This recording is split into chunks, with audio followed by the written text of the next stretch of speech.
বরিশালের মুলাদিতে ঘটে গেছে সিনেমাকেও হার মানানো এক ঘটনা।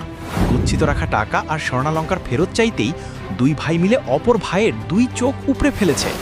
শুক্রবার রাত 11টার দিকে সাহেবের চরগ্রামে এ ঘটনা ঘটে। আশেদ ব্যাপারীর মেজ ছেলে রোকন আর ছোট ছেলে স্বপন মিলে সেজো ভাই রিপনের চোখ উপড়ে দেয়।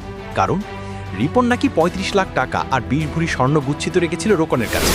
টাকা ফেরত চাইতেই ঘটে যায় এই ভয়াবহ ঘটনা।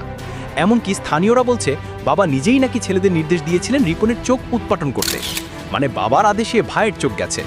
ঘটনার পর গুরুতর আহত রিপনকে হাসপাতালে পাঠানো হয়। অভিযুক্তরা সবাই গা ঢাকা দিয়েছে। তবে রিপনেরও নাকি আগে থেকেই চুরি, ছিনতাই আর প্রতারণার মতো ২০টার বেশি মামলা রয়েছে। মানে এক ভাই চোর, আরেক ভাই টাকা খেকো, আর বাবা হলেন ভিলেনদের বস। পুরো পরিবার যেন বাংলা সিনেমার খলনায়ক টিম। আপনাদের কি মনে হয় এই ঘটনাটা পারিবারিক দ্বন্দ্ব নাকি টাকা পয়সা দৌরাত্ম্য? কমেন্টে জানাতে ভুলবেন না। লাইক আর শেয়ার দিন যাতে সবাই বুঝতে পারে বাংলার পরিবারেও কখনো কখনো সিনেমার থেকেও বড় নাটক চলে।